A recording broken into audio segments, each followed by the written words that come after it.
De Tancret précis de Théologie ascétique et mystique, livre 3, chapitre 1, suite, Nature de l'oraison de simplicité. Bossuet a fort bien décrit cette oraison. Citation. Il faut s'accoutumer à nourrir son âme d'un simple et amoureux regard en Dieu et en Jésus-Christ notre Seigneur. Et pour cet effet, il faut la séparer doucement du raisonnement, du discours et de la multitude d'affections pour la tenir en simplicité, respect et attention et s'approcher ainsi de plus en plus de Dieu, son premier principe et sa fin dernière.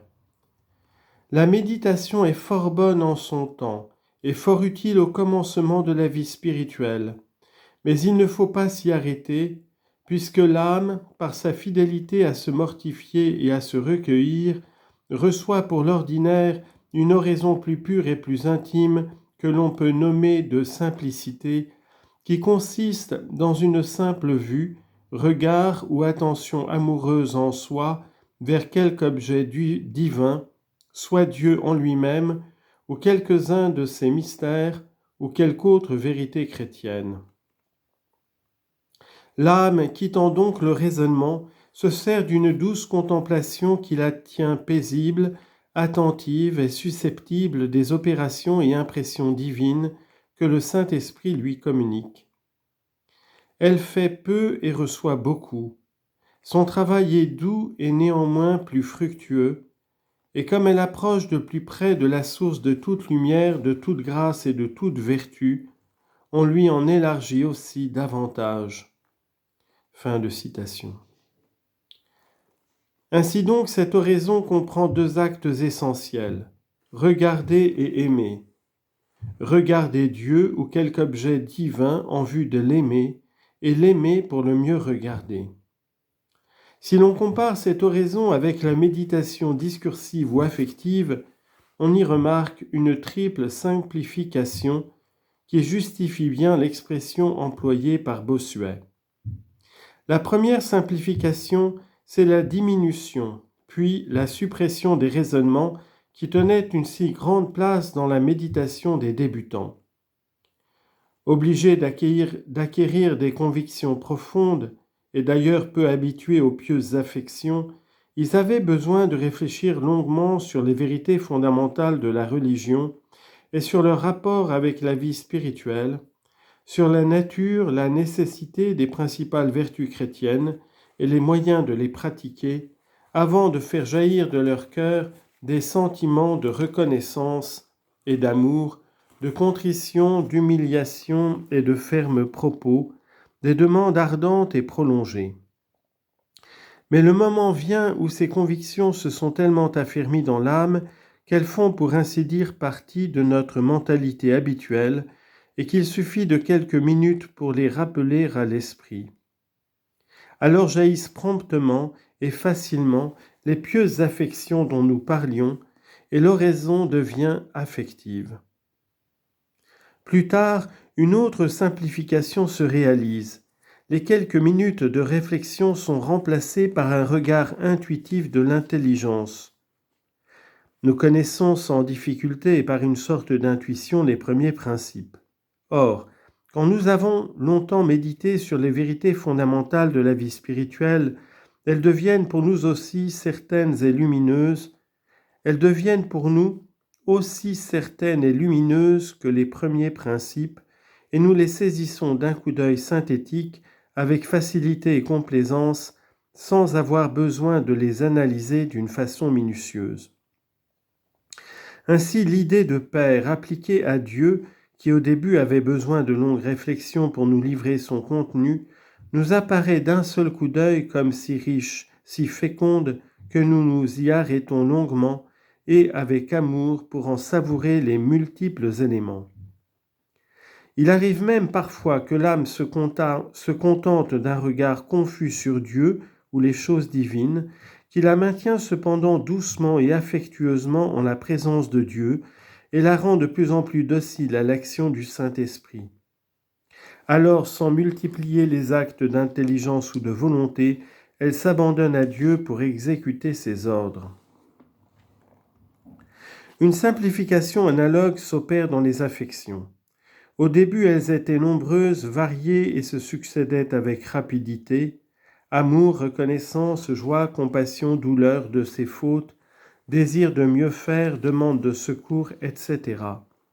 Mais bientôt, une seule et même affection se prolonge pendant 5-10 minutes. L'idée de Dieu notre Père, par exemple, excite dans le cœur un amour intense qui, sans s'exprimer par de multiples paroles, alimente pendant quelques minutes l'âme tout entière, la pénètre et y produit des dispositions généreuses. Sans doute, elle ne suffira pas à remplir tout le temps de l'oraison, et il faudra passer à d'autres affections pour ne pas tomber dans les distractions ou une sorte d'oisiveté, mais chacune tiendra une place si large qu'il ne sera pas nécessaire d'en multiplier le nombre comme autrefois. Parmi ces affections, l'une finit par dominer et revenir sans cesse à l'esprit et au cœur. Son objet devient comme celui d'une idée fixe autour de laquelle gravitent d'autres idées sans doute mais en petit nombre et qui se subordonnent à la première.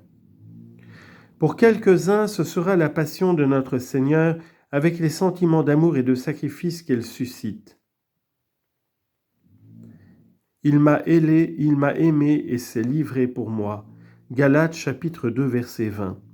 Pour d'autres, ce sera Jésus vivant dans l'Eucharistie qui deviendra le centre de leurs pensées et de leurs affections, et sans cesse ils rediront « Adorote devote latens deitas ».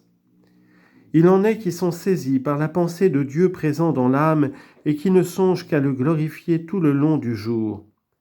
Apud eum veniemus et mansionem apud eum faciemus, templum Dei sanctum est, quod estis vos, glorificate et portate Deum in corpore vestro. Jean chapitre 14 verset 23 et première épître aux Corinthiens, chapitre 3 verset 17 et chapitre 6 verset 20. Traduction. Nous viendrons chez lui et nous ferons notre demeure chez lui. Vous êtes le temple de Dieu. Glorifiez Dieu et portez-le dans votre corps. C'est ce qu'explique fort bien le Père Massoulier. Quand l'âme vient à considérer que non seulement elle a l'honneur d'être en la présence de Dieu, mais encore le bonheur de le posséder en elle-même, cette pensée la pénètre vivement et la fait entrer dans un recueillement profond. Elle regarde ce feu d'amour et de majesté, et toute la Trinité adorable qui daigne bien entrer en elle et y habiter comme dans son temple. Elle le regarde avec une extrême complaisance, elle jouit du plaisir de cette possession et elle y trouve un repos inexprimable. Voyant tous ses désirs accomplis autant qu'ils peuvent l'être sur la terre, car que peut désirer et espérer l'âme de plus grand que de posséder Dieu ? Cette simplification s'étend bientôt à la vie tout entière. La pratique de cette oraison, dit Bossuet, doit commencer dès le réveil, en faisant un acte de foi, de Dieu qui est partout, et de Jésus-Christ, les regards duquel, quand nous serions abîmés au centre de la terre, ne nous quittent pas. Il se poursuit tout le long du jour. Tout en vaquant à ses occupations ordinaires, on s'unit à Dieu, on le regarde et on l'aime. Dans les prières liturgiques et les prières vocales, on s'attache plus à la présence du Dieu vivant en nous qu'au sens particulier des paroles, on cherche avant tout à lui témoigner son amour. Les examens de conscience se simplifient. D'un regard rapide, on voit ses fautes aussitôt qu'elles sont commises et on les regrette sans délai. Les études et les œuvres extérieures de zèle se font en esprit de prière, sous le regard de Dieu, avec le désir ardent de le glorifier, à la plus grande gloire de Dieu. Il n'est pas jusqu'aux actions les plus communes qui ne soient pénétrées de l'esprit de foi et d'amour et ne deviennent ainsi des hosties fréquemment offertes à Dieu. Offrez vos corps, offrez-vous vous-même en sacrifice pur, saint, agréable à Dieu. Première lettre de Pierre, chapitre 2, verset 5.